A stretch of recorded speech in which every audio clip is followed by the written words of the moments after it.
నమస్తే అండి, నేను మీ సుకన్య శేఖర్ని. Welcome to Sukanya's garden. ఎవరైనా సరే ఫస్ట్ టైం కనుక వీడియో చూస్తున్నారా అయితే ఒక లైక్ చేయండి, కామెంట్ చెప్పండి. మీ కామెంట్లో నేను మందారాలని ఎలా పెంచాను అనేది కూడా ఒకసారి మీరు చెప్పండి. మన దగ్గర ఉన్న రకరకాల ముద్ద మందారాలు, రేఖ మందారాలు, హైబ్రిడ్ మందారాలు, దేశ మందారాలు అండి, ఇవి ఒంటి రేఖ మందారాలు. నేనైతేనండి నా దగ్గర ఉన్న కొమ్మలతో అయితే నేను ఎలా పెంచుకున్నాను, ఎలా నాటుకున్నాను అనేది అయితే మీకైతే నేను చూపిస్తానండి. సింపుల్గా అండి, చాలా ఖర్చు లేకుండా మనం పెంచుకోవచ్చు అనమాట. ఇది మా బాల్కనీలో ఉన్న ఒంటి రేఖ మందారం అండి. చాలామంది అయితే ఫ్రెండ్స్ అయితే ఆకులు ఇవ్వ, పువ్వులు ఇవ్వరా, హెయిర్కి అని అడుగుతున్నారు. లేదా అండం ఎందుకని చెప్పి నేనైతే చెట్టుని ప్రూన్ చేసి వచ్చిన కొమ్మల్ని అయితే 1 మంత్ బ్యాక్ అయితే ఇలాగైతే నాటుకున్నానండి. బ్లాక్ కవర్లో, నాకు ఎప్పుడు బ్లాక్ కవర్లో సాయిల్ రెడీగా ఉంటుంది. అప్పుడైతే ఇలా నాటుకున్నానుగా, చూస్తున్నారు కదా ఎంత హెల్దీగా గ్రీనిష్గా వచ్చేసినాయి. చాలామంది అంటారు మాకు బతకట్లేదు అని అంటారండి.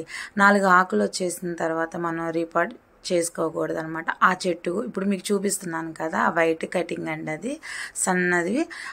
ఇలాగా ఆకులు వచ్చే వరకు మనం పక్కన పెట్టుకోవాలని, వెంటనే రీపాట్ చేసుకుంటే కనుక చెట్టు బతకదనమాట. నేనైతే అప్పట్లో ఇలాగా బ్లాక్ సాయిల్ అయితే పెట్టుకున్నానండి. వేరు చూస్తున్నారు కదా, సాయిల్ లూజ్గా ఉండి వేరు కూడా బాగా బలంగా అయితే వచ్చినాయండి. మీకు చూపిద్దామని అయితే ఒక కవర్ అయితే ఇలాగ చీల్చాను అనమాట. చూడండి వేర్లు ఎంత బాగా వచ్చినాయో. ఇలాగ వచ్చిన తర్వాత మనం నాటుకుంటే కనుక మందారం చెట్టు అనేది సక్సెస్ రేట్ ఉంటుందండి. ఇలాగ మనం కలర్స్ మందారాలు కూడా మనం నాటుకోవచ్చు అనమాట. దీంట్లోనండి ఈ మందారం వచ్చేసి ఇసుకలో అయినా పెట్టుకోవచ్చు, లేదంటే ఎర్ర సాయిల్ అయినా నల్ల సాయిల్ ఇలా పెట్టుకున్నా కూడా వస్తుందండి. నేను మీకు చూపిస్తున్నాను కదా. అంతేకాకుండా అండి, కొమ్మలు సన్న కొమ్మలైనా కూడా వస్తుందండి. నేనైతే ఇది కూడా మీకు చూపిస్తున్నాను కదా. ఇప్పుడైతే మీకు ఇసుకలో చూపిస్తున్నాను కదా. ఇసుక, మెత్తటి ఇసుక తీసుకొని ఎయిర్ గ్యాప్ అనేది లేకుండా చూసుకోవాలండి. ఇలాగైతే నా దగ్గర ఉన్న సాఫ్ట్ వాటర్ అయితే వేసేసి ఇలాగ 4 కలర్స్ అయితే నేనైతే ఇలాగ నాటుకోవడం అయితే జరిగిందండి. ఇలా నాటుకున్న తర్వాత ఈ చిన్న బ్లాక్ది అనేది మనం చెట్టు నీడలో అయితే పెట్టుకోవాలండి. ఎందుకని అంటారు, ఎండ అనేది తగలకూడదు అనమాట.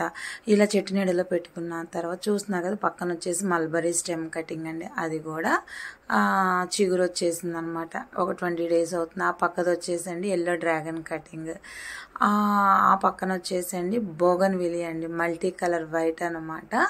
ఇలాగా ఏదైనా సరేనండి, మనం రూపాయి ఖర్చు లేకుండా ఇలాగ కొమ్మలతో చాలా చక్కగా నాటుకోవచ్చు అనమాట.